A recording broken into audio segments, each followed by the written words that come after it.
I want to keep this meeting this morning as brief as possible. I want to try to frame, give a context for your discussions in your schools and colleges this morning, and then your departmental discussions this afternoon.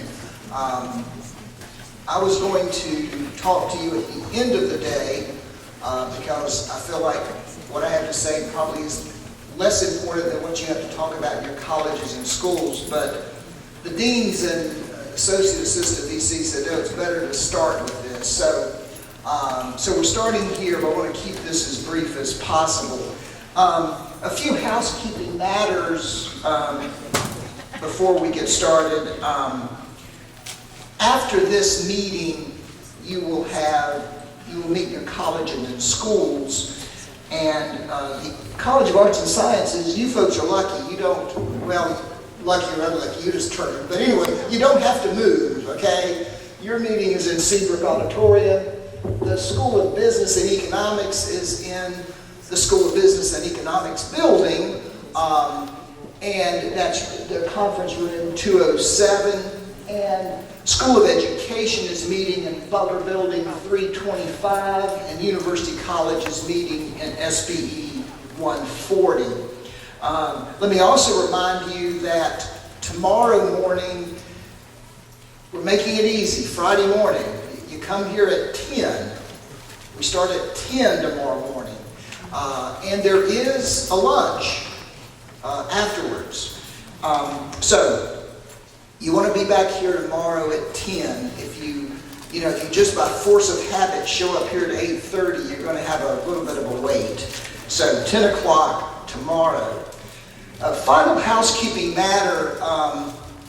Josephine and Tanya Ortiz and Josephine Simmons Moore will be in the lobby as you leave. They have two handouts to give you. One of them is on this, I think we call this salmon colored, whatever color this is. It's on this sheet. And then there's one, I guess this is purple. So they will hand, yes, she's holding them up, sort of reminds you of the airline attendant telling you, these are where the exit doors are. But anyway, they will hand these out, and I started to give them to you as you came in, but I'm a teacher, so that I know that if I give them out as you came in, you'd just be looking at those and not paying attention up here. So you'll have those, and those are there for your, I really want you to give some attention to both of those in your departmental meetings. One of them, by the way, is proposed revision of the vision, mission, and goals or strategic priorities for academic affairs. I'd like your feedback. I've given you some questions to ask about those statements. I would like your feedback by August 30th. The second is a copy of a proposal regarding making the CLA an exit exam, and I will talk more about that this morning. First thing I'd like to do is just welcome each of you here this morning.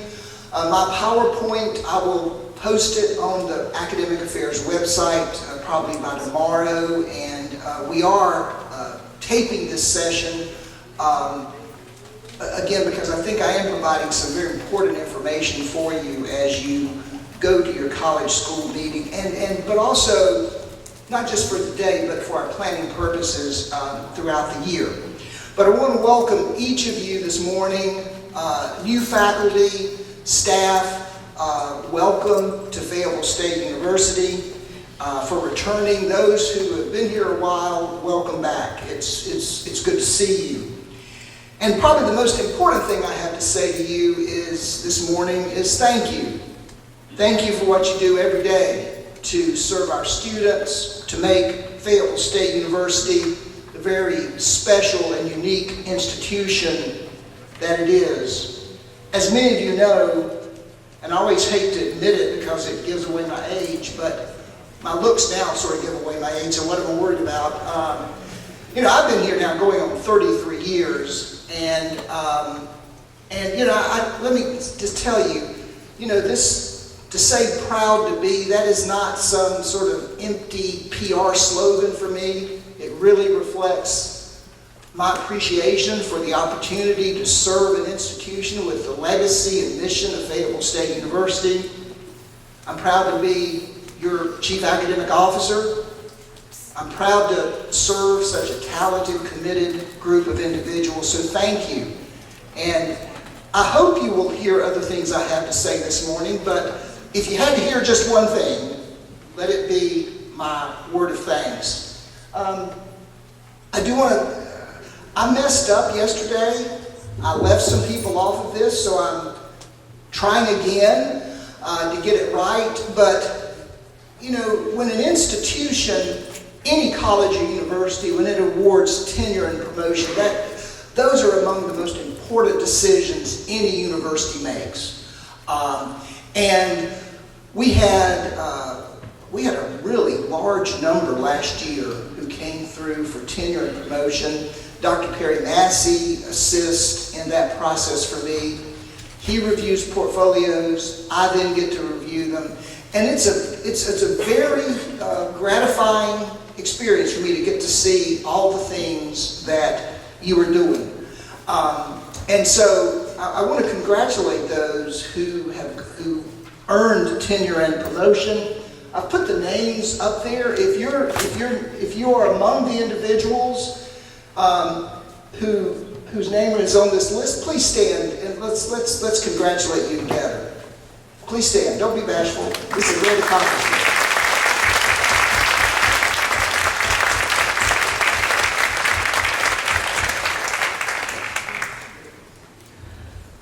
We also had the following faculty members who were awarded tenure. You know, one of the frustrations, I can turn my page up here, but it doesn't turn it up there. Anyway, but these individuals, if your name is up there, Miriam Chatiga, Eric Denton, Norton Moffitt, Timothy Moore, Stephen Phelan, or Dinesh Sharma. The last two are actually new faculty members among us. But if you are among those, please stand to be recognized.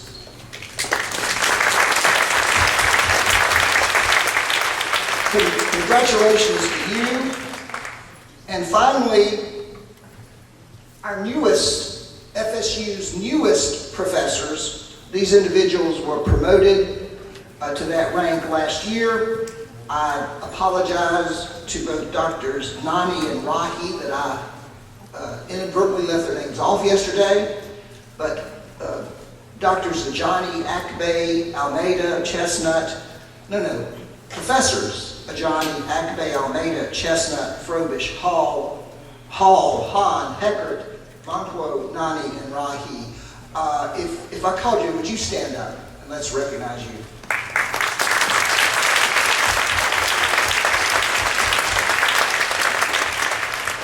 And let me also say a word.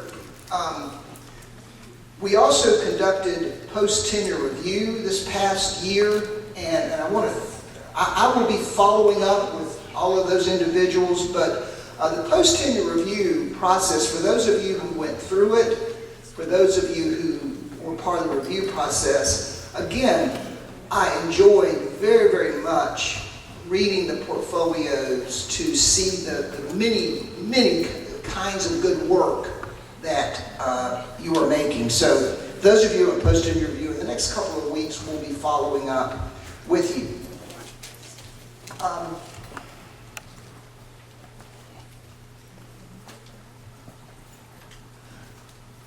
I talked earlier about being proud to be, and I wanted to, and I went over this yesterday, but it's worth repeating.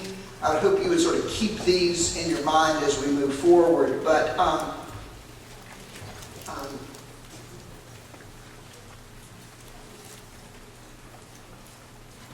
last year we produced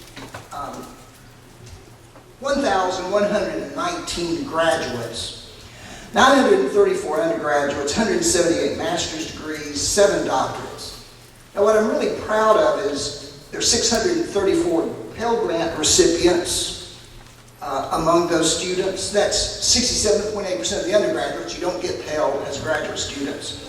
And just kind of bear in mind that Pell students are from low-income families. That's why they're eligible for Pell Grants. And when you recognize throughout this country, look at any data set you want to look at, students from families with incomes of $117,000 or more who enter college are 4 times as likely to earn degrees than those who come from families with incomes less than $39,000. 4 times as likely. And there's a direct correlation. Whether it's causal or not, I can't say, but I think it's more than coincidence. There's a direct correlation between family income and degree completion. And when you consider what having a college degree means in the 21st century global economy, the fact that 2/3 of our students are Pell Grant recipients, they're from that lowest socioeconomic strata, and we're enabling them to get degrees, that is very consistent with what those 7 founders wanted to do back in 1867 when they founded the Howard School. So I'm proud of that, and I hope you are too. Now, 1119 it's down a little bit from last year, but it's still, when you compare it to where we were several years ago, we've made tremendous progress. I'm also proud of the fact, look at this number. 18.5 of those students who earn degrees are military affiliated. That means they're either active duty veterans or dependents, family members of those, okay? And, I mean, just think, first of all, I do not know, but I would be willing to bet there is no other UNC school, and very few schools in the country, that can say 18.5% of their graduates are military affiliated. When you think about the importance of military affiliated individuals, soldiers, veterans, their families to this region, the fact that we're helping them earn degrees, I think is a real point of pride. I'm proud of it. I hope you will be too. I am, and by the way, you know, it takes a whole university to produce a graduate. And this is truly, 1,119 graduates, that's truly our collective accomplishment. I mean, again, I think about the people in the registrar's office who have to clear those students, the people in the financial aid office who helped all those Pell Grant recipients get their Pell Grants. I think about all the advisors, the staff, the faculty. So this is truly our collective accomplishment, and I thank you for it.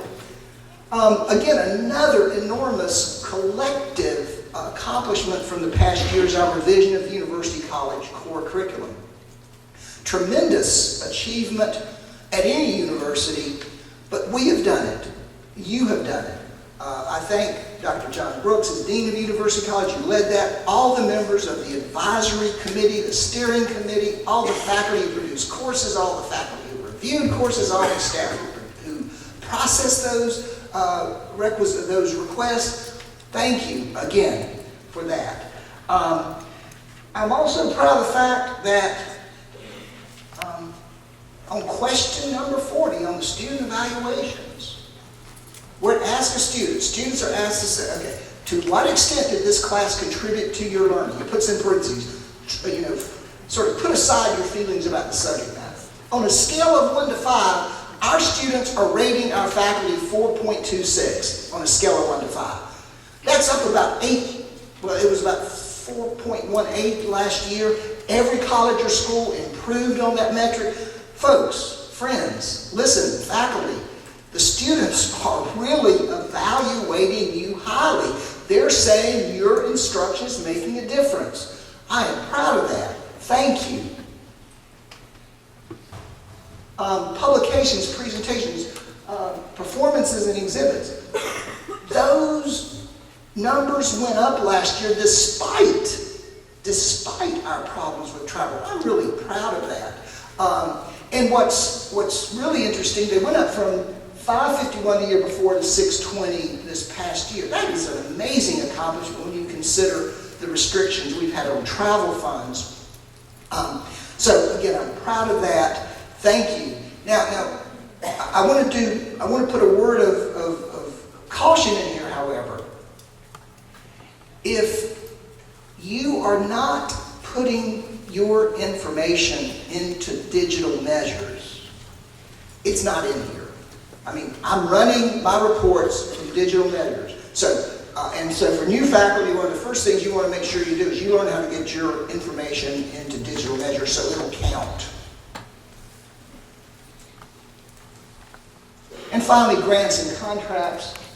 We had 53 funded with a value of $11.4 million. That was up from 36 funded with a value of $11 million in 2011-12. If you received a grant this past year, congratulations. Thank you for the work you did. And by the way, I've got to say a word of thanks to the Office of Sponsored Research and Programs. Do you know we went from 55 proposals submitted this in 2012-13, excuse me, 55 in 2011-12 to 93 last year. So there was a tremendous increase in the amount of proposals submitted. Now let me give you the overview. This is the point these are the points I'm trying to make this morning. These are the points I want you to take with you as you move into your college school department meetings. We've got to think about the challenges of 2013-14, for sure. But more importantly, we've got to start thinking about the challenges. We need to think of the next 5 years. We've got to think about the next 5 years. And it's got to be based, those discussions have to be based on a realistic understanding, appraisal of our budget situation. The past 5 years we've been acting largely, and I guess I should say but we have largely been acting in a kind of crisis mode.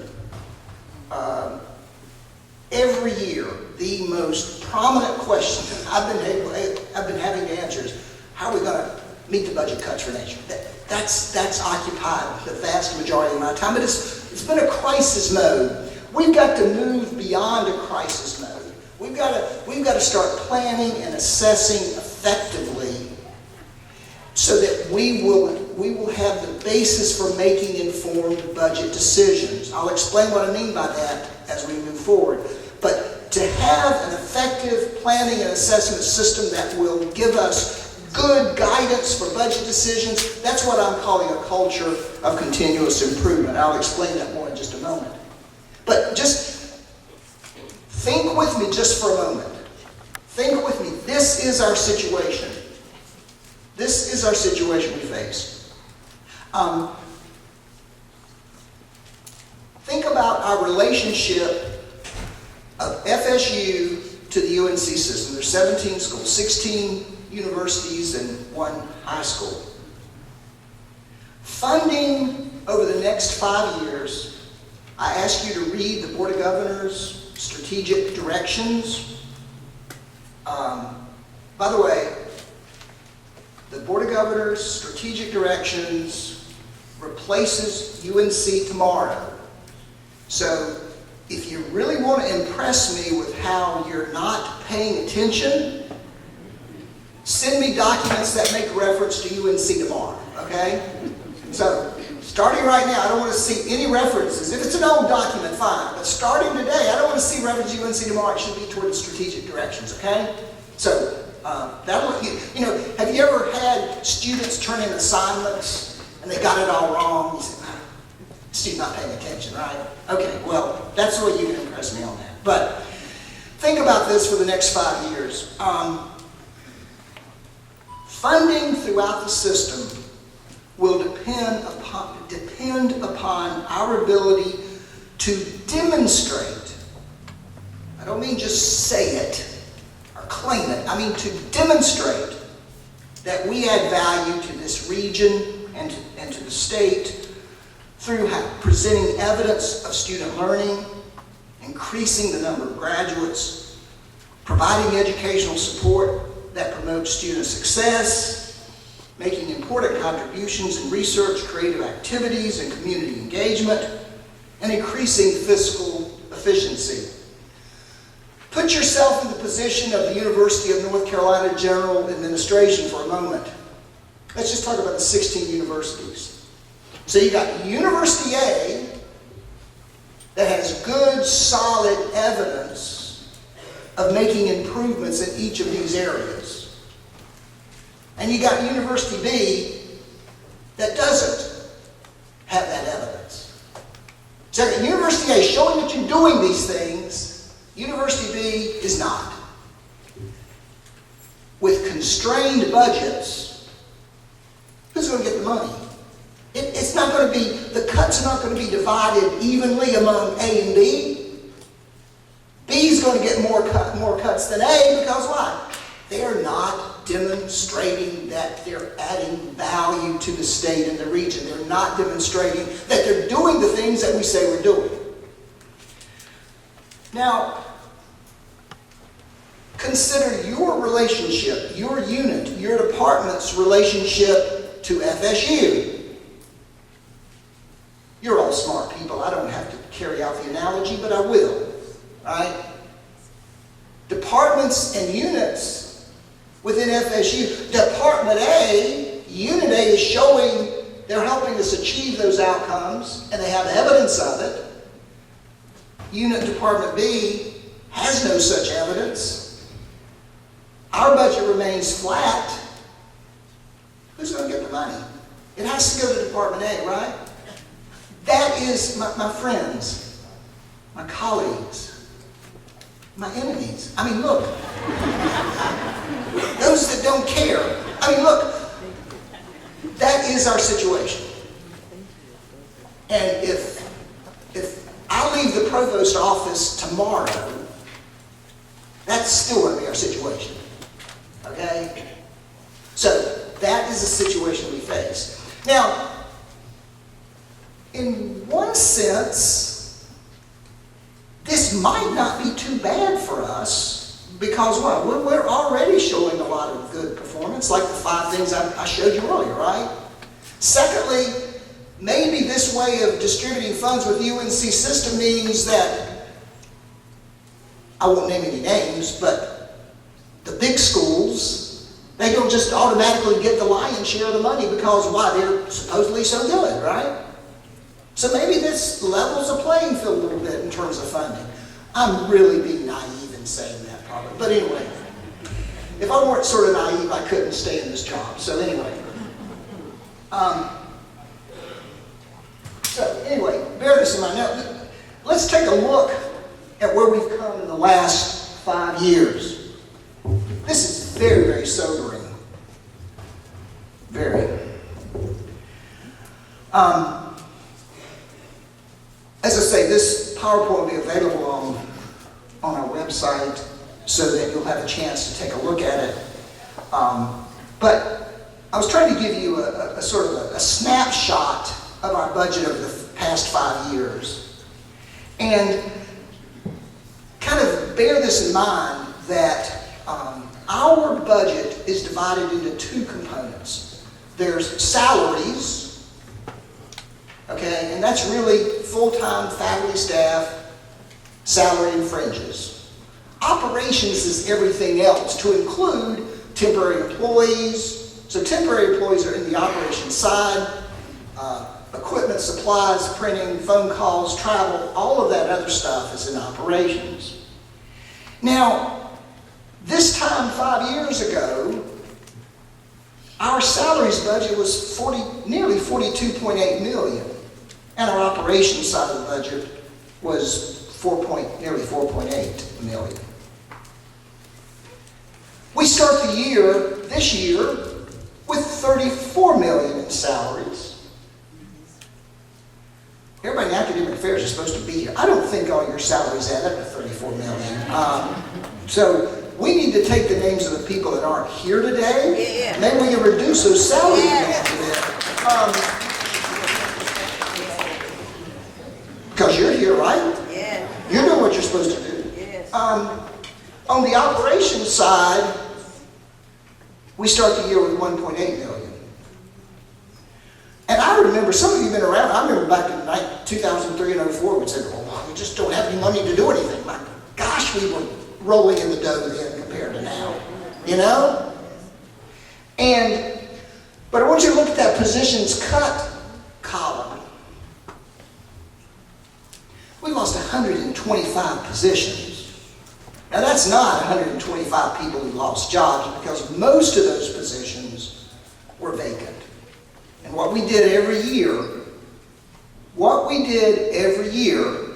was to reserve every vacant position. We would hold them vacant so we could put them toward the budget cut. I can't say with certainty right now, but I can tell you this. There's been very few cuts of real people in jobs. And usually when there were cuts of real people in a position, it was due to something other than just the budget. Okay? And, let's put it in perspective. I mean, if you've been here since 2008, you've gone all but 1 year without a salary increase. And that one salary increase of 1.2% that got eaten up when they added back the payroll tax, right? At the same time, when you see we've lost 125 positions, I don't know about you, I am glad to still have a job. And I want you to know that we have tried the very best over these 5 years is to not to cut any people in real positions. And like I said, when we did that, it was not usually just about budget. But you will notice for 2013-14, notice the cut in salaries. 0. All of it's on the operations side. Now, why is that? We had no positions to cut this year. We'd exhausted all of that. And by the way, if you're a new faculty or staff member, notice we've invested in bringing you here despite. So we really consider you important, right? I mean, that we would decide to bring you in even in light of this budget situation. Hear me on this. We cannot make it through the year on 1.8 operations. Your deans are already coming to me and say, well, this person needs to travel to this conference and this. I say, look, I can't make any commitments right now. 62% cut in operations since 2008. Now what we have to do, friends, listen, what we must do is everywhere we can save money in salaries, we need to do it. Now for example, one specific way is for spring semester, part-time adjuncts. We've got to offer the classes our students need. But if, right now we've got is Sandra here or is she still back in the office? Sandra? I mean, Sandra Williams is kind of the person that's been absolutely critical in this whole process. If you see her, please say a word of thanks to her for her help, her leadership in dealing with these budget situations. But if we have about $500,000, we got a pot of about $500,000 for part-time adjuncts in the spring.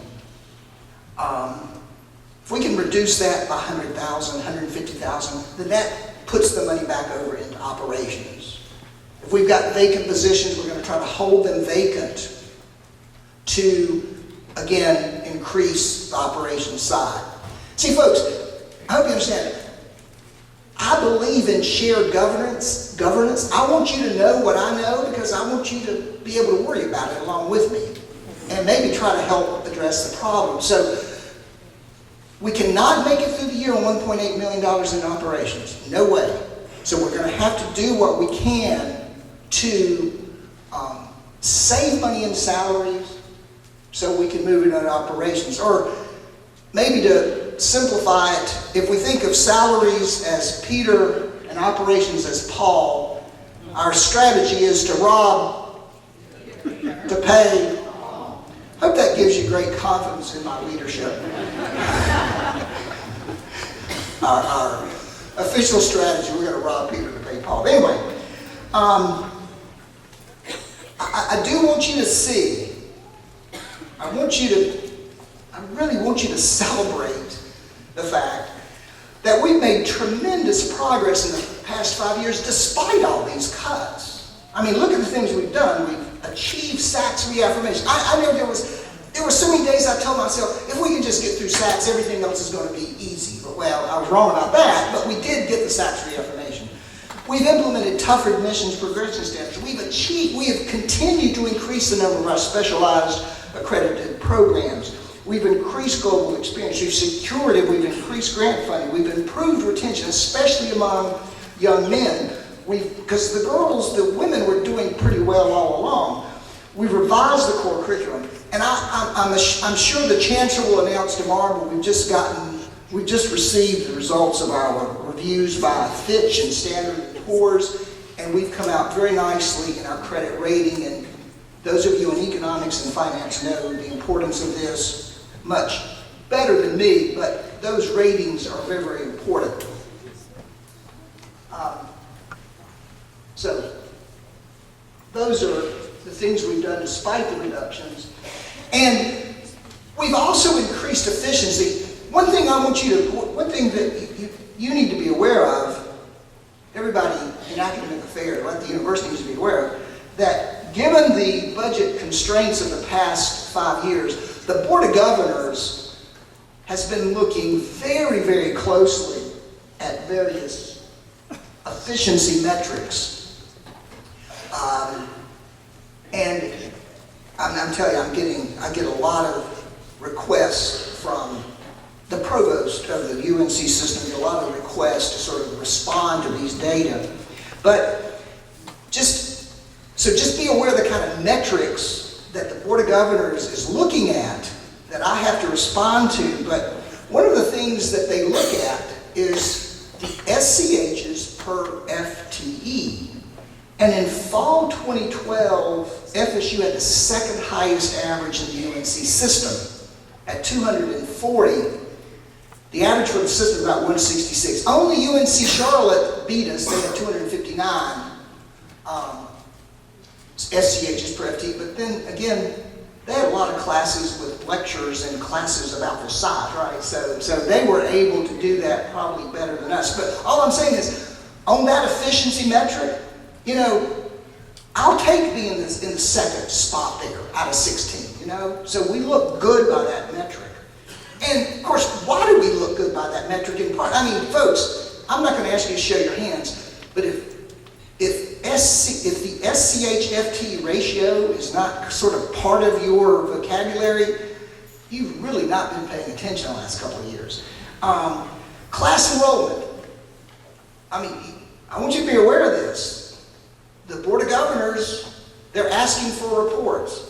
What are the percentages of classes at the UNC institutions that have enrollment less than 10? In fall 2011, our percentage of classes with enrollment, that's the latest data I have. They're usually about a year behind, but the latest data said that we had right at 25%. That was the lowest percentage in the UNC system.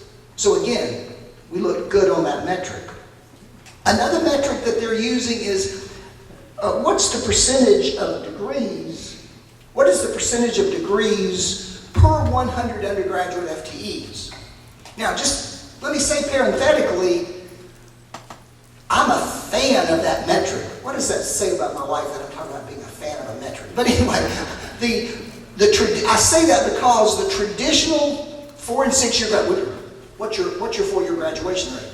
What's that based on? That is based exclusively on those students who enter your institution as first-time, full-time freshmen, and how many of them graduate in 4 years. But as you know, we have more new transfer students than we have first-time freshmen.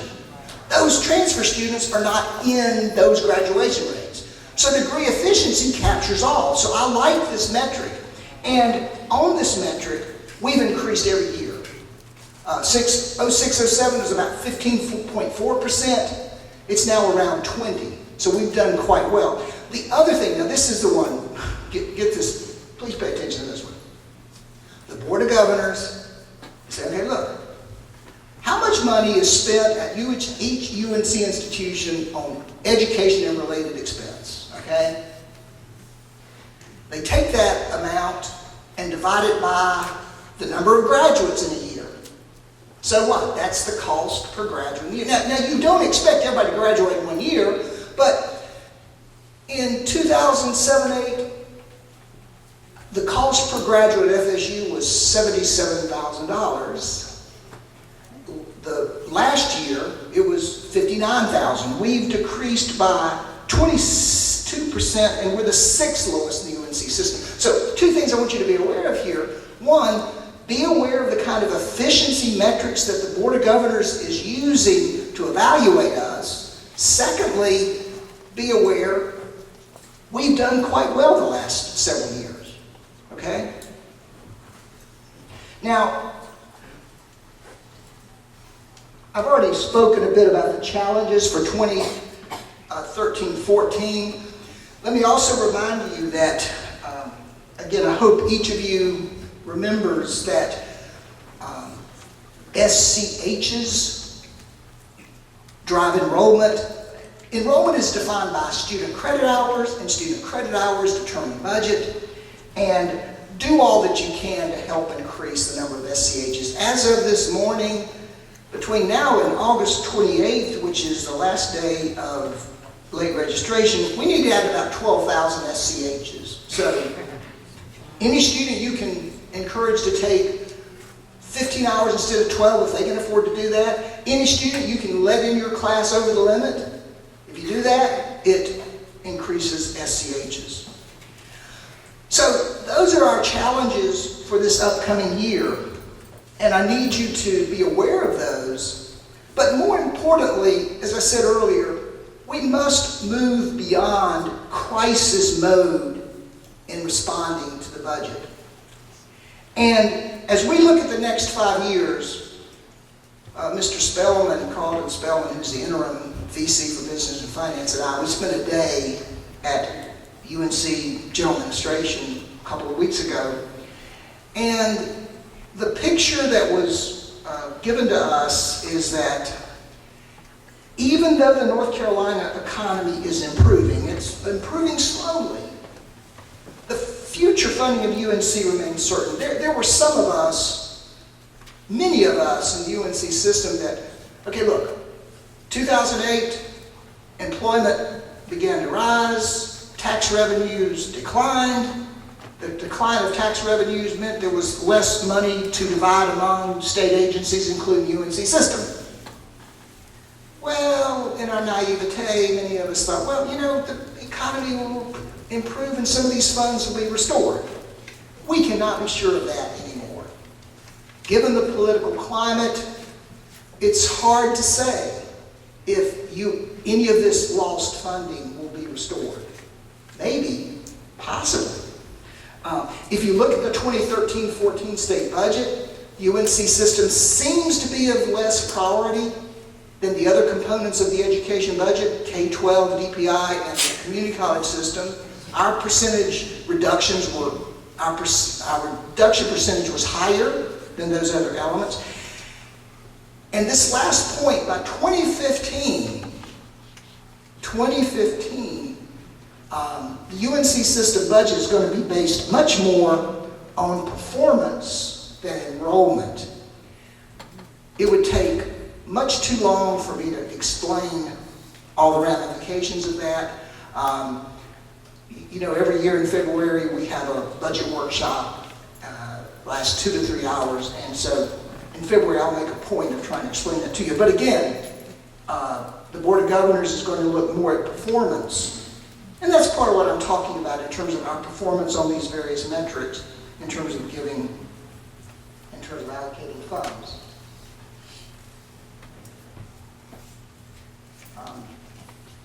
Here's my slide. So again, the economy is improving, though slowly. The future remains uncertain. UNC funding was less. The budget reduction was a higher percentage than for DPI and CCS, and then again the move toward performance funding. The question we must focus on today is how will we respond to the budget challenge of the next 5 years, recognizing the likelihood of a flat state budget. And my answer to that is we've got to continue to implement this culture of continuous improvement. Now, those of you in Many of you know much more about institutional culture, organizational culture than I do. But by the way, if you're aspiring to be a provost, that's one of the professional risks. Anytime you talk about anything, there's a lot of people out there know a lot more about it than you do, okay? So I know, but I'm using institutional culture in a very simple sense, that the culture is both defines and is reflected in the way we do business on a day-to-day basis, okay? To say that it's part of the culture is the way we act. And the way we act, the way we behave on a day-to-day basis, the way we do business as usual is based upon shared assumptions, shared values. And so what I'm suggesting to you is that we must have a culture of continuous improvement, and that is marked by three components. Shared vision, mission, and goals that guide individual and collective actions.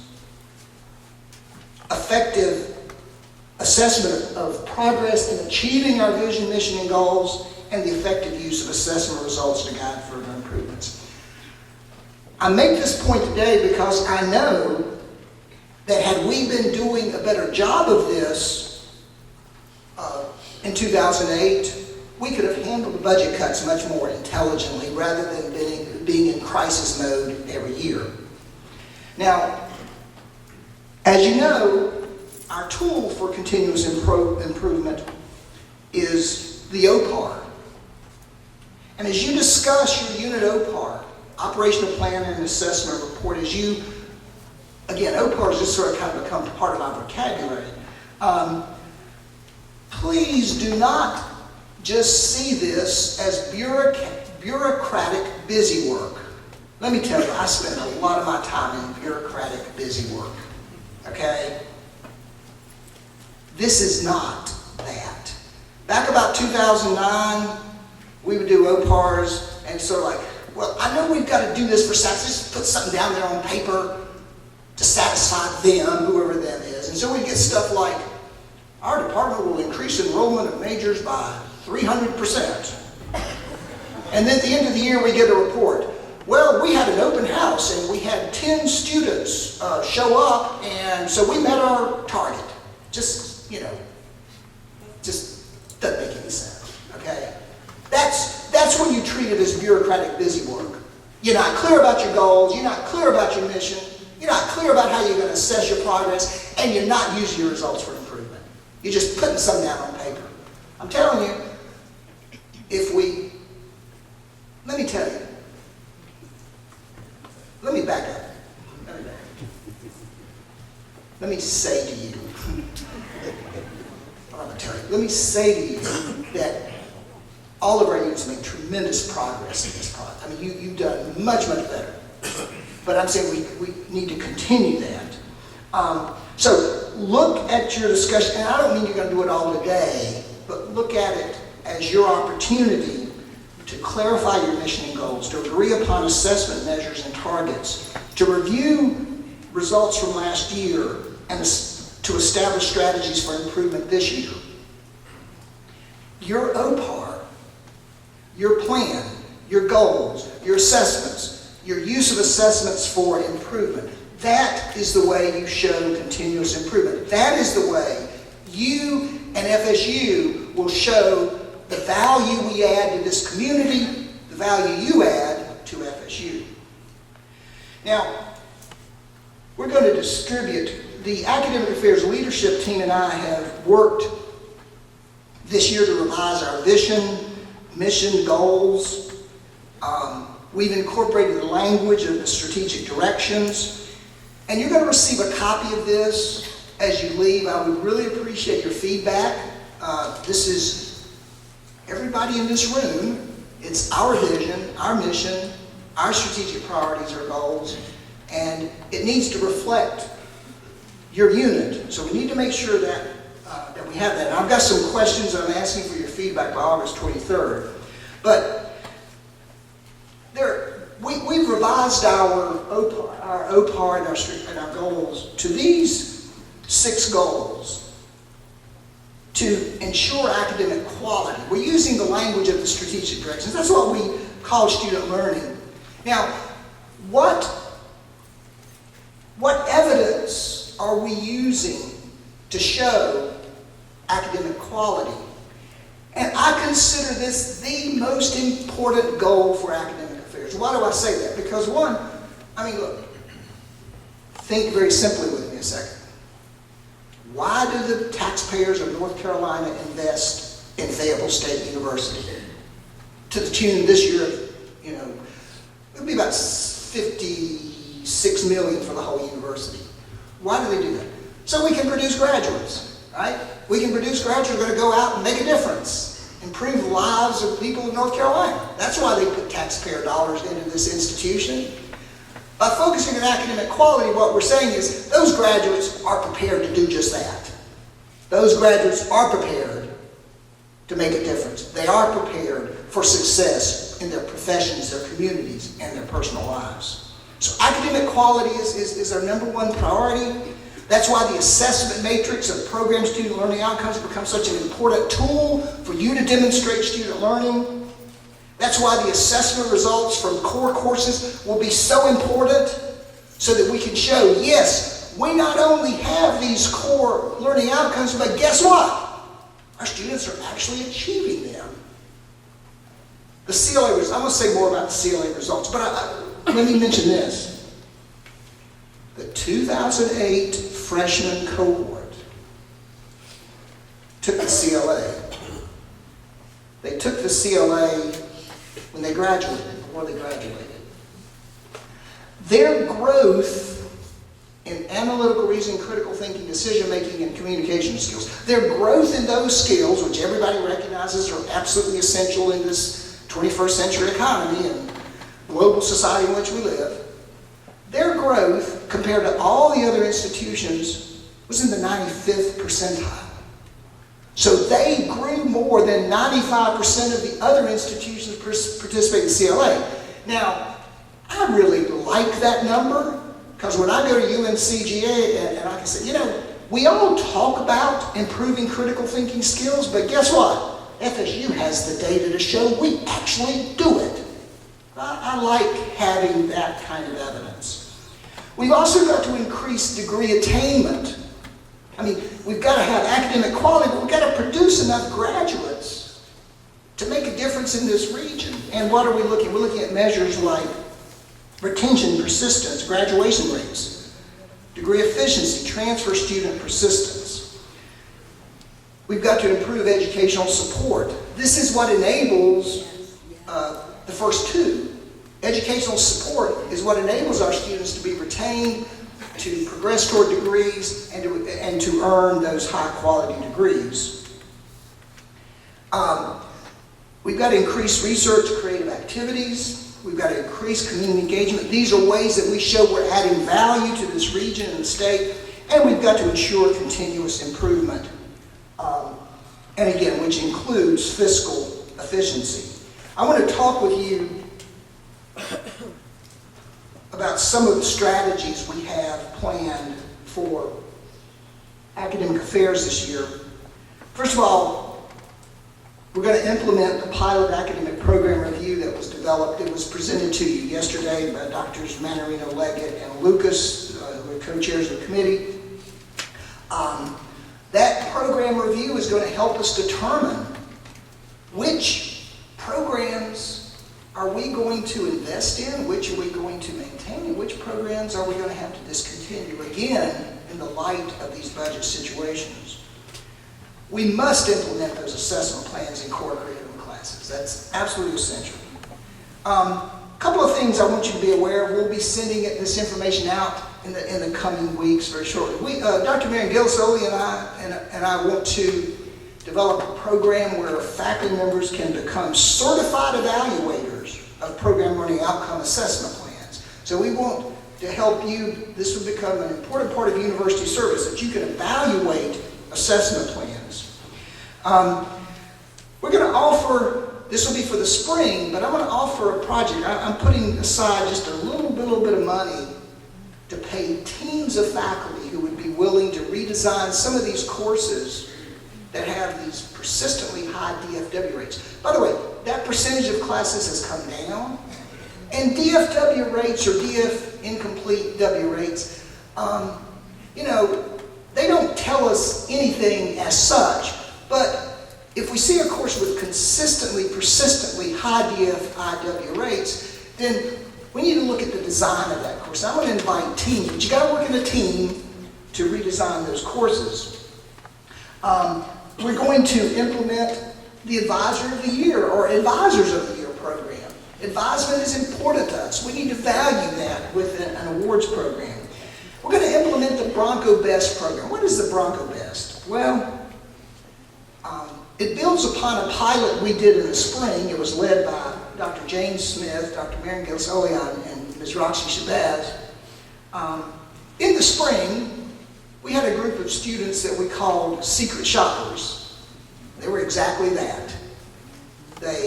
We gave them a set of questions. They went to websites. They then started making phone calls to units. And then they made personal visits to various units. And they reported to us on the quality of service. Let me make this very clear. Quality of student services, those interactions we have with students when they come to our office to ask for information, for directions, advice, those interactions have a tremendous impact on retention and graduation rates. And so, what we want to do this year, we're going to implement this project. We're going to have a group of students. They're going to visit websites. They're going to make phone calls. They're going to make visits to offices. They're going to report on that service. Now, the goal here is to identify the Bronco Best. In other words, who are those staff and faculty that are giving the best service? And we want to recognize those individuals. Now, let's be realistic. We might reveal some of the Bronco worst. And if that happens, we're going to we'll take some sort of corrective action. But I just want you to understand, I know as faculty sometimes we think, well, it's all about us with the retention. No. It's also about student services. And let me say, a library, registrar's office, financial aid, these offices which are so important to student services, every year in the graduating senior survey, we look at that very closely. They've been showing improvements, and so I thank them for that. The other thing I want you to be aware of, we will act on the recommendations of the Coach Advisory Committee. As you know, a couple of years ago we did this national survey. Faculty talk about they respond to working conditions for faculty.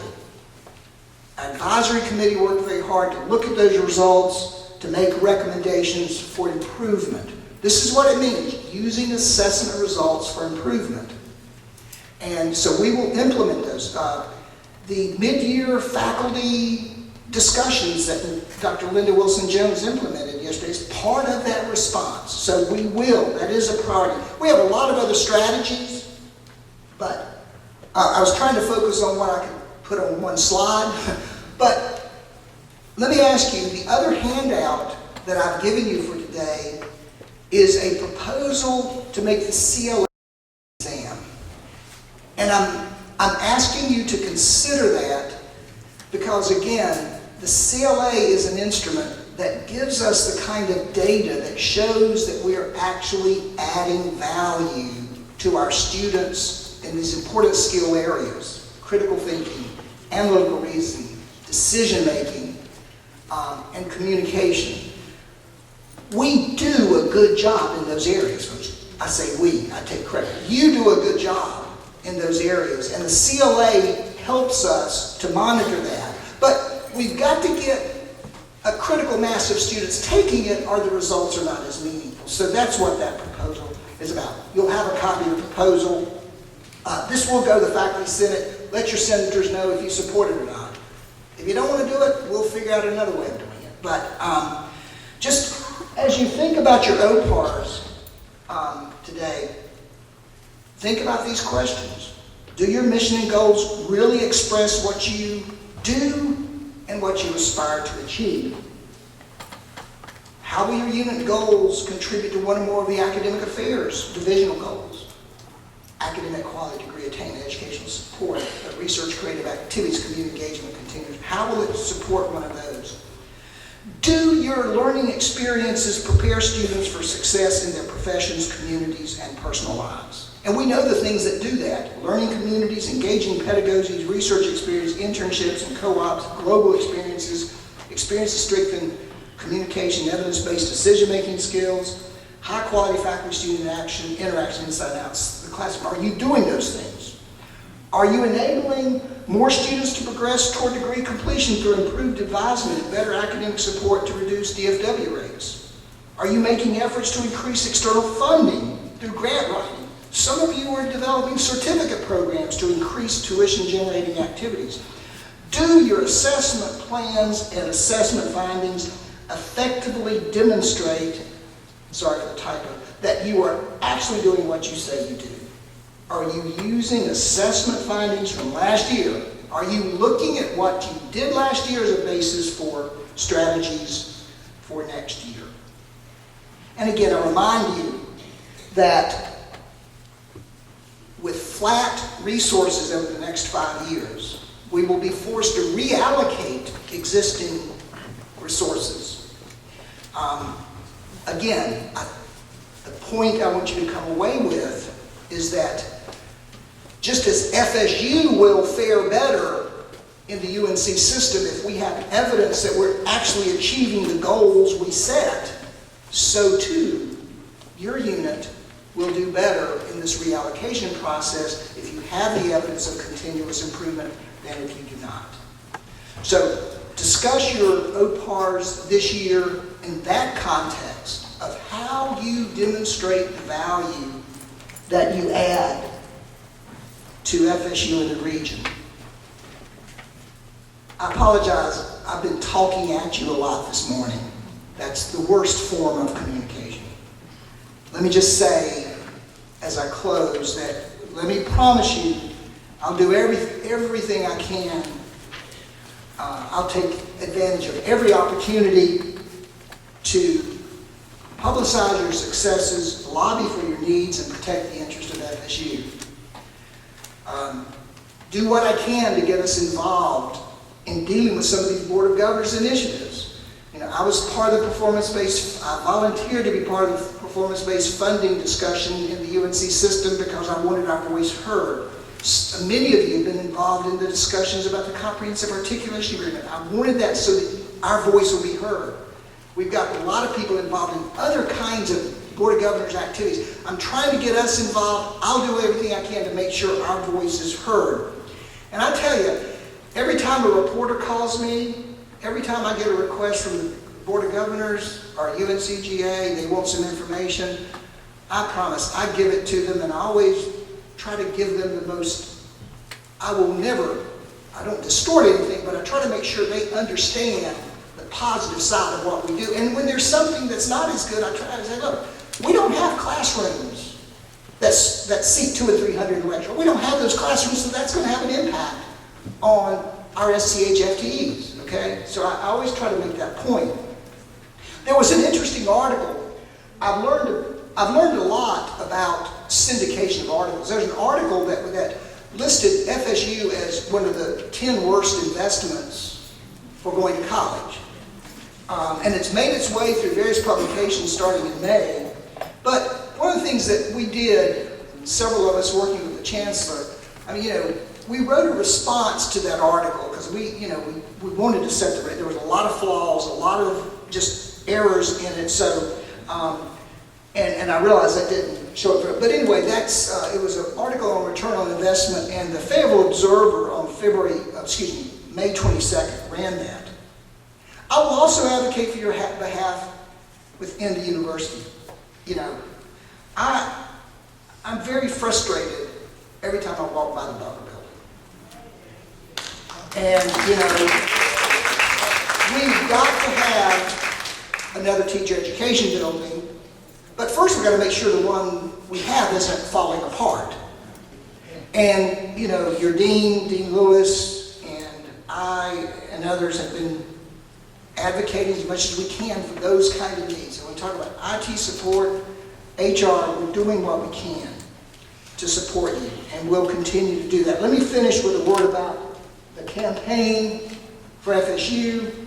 Tomorrow you're going to hear about the campaign for FSU. Let me make very clear that is among FSU's most important initiatives for the next 5 years. Right now we're at a competitive disadvantage for first-time freshmen because we have very limited scholarship funds.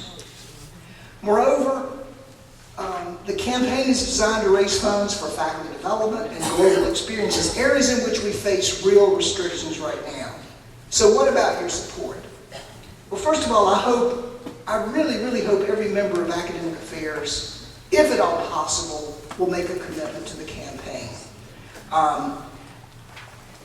As I say, I've been here 100 years, and most of those 100 years I've been taking some money out of my check, every month. And I've sort of lost track of it, and that's okay, because it goes for that. But I don't consider that charity, because I see it as an investment in our collective future, although it is a good tax deduction. It always helps me on my taxes. But if you can't give monetarily, please consider supporting in terms of dedicating your time and talent to supporting this. And at least, and I say at least, but this is really, really important, be a good ambassador for FSU in your circles of influence, among the communities in which you interact. When people say something like, about FSU, don't sort of, I don't know anything about that, Sort of like Peter and Jesus, But, I don't know anything about that. No. Did you know? We're helping Pell recipients earn degrees. Did you know that we're helping military affiliated degrees? Did you know that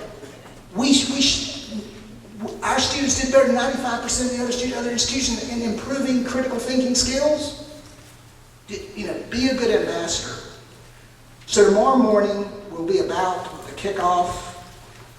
Please consider ways that you can support. But again, I finished where I started. Thank you for what you do every day. Thank you for making Fayetteville State University the great institution that it is. I'm proud to be your provost. I'm proud to be a member of the Bronco family. I wish you the best for this year and for the rest of the day as you plan for the coming year. Now, I've lied to your deans. I told them I would get you out of here in an hour. It's now an hour and 3 minutes. But if there are questions, and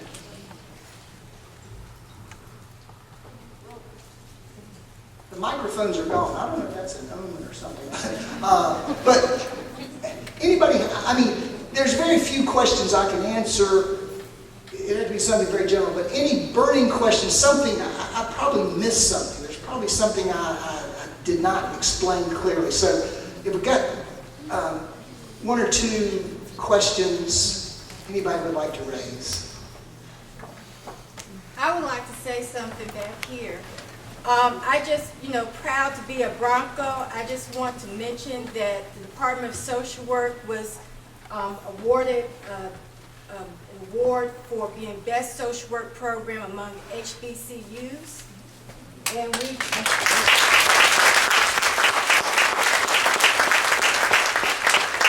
And the department competed against Clark Atlanta, Delaware State University, Morgan State University. So we're very proud, and I just like for the social work faculty to stand up, because this is something that we could not have done or received without good faculty. So if the social work faculty would just please stand up.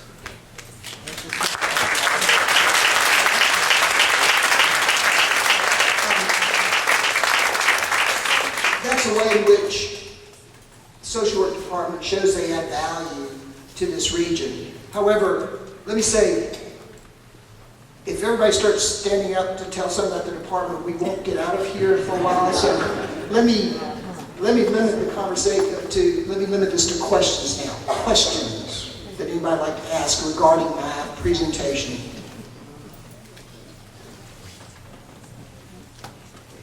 So either it's also clear, or you just are so eager to get out of here. Anyway.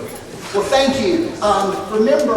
Remember two things. You're going to get a handout in the lobby, and remember, arts and sciences, you stay here. SBE people go to SB 207, School of Ed, Butler 325, and University College SB 140. Thank you and have a good day.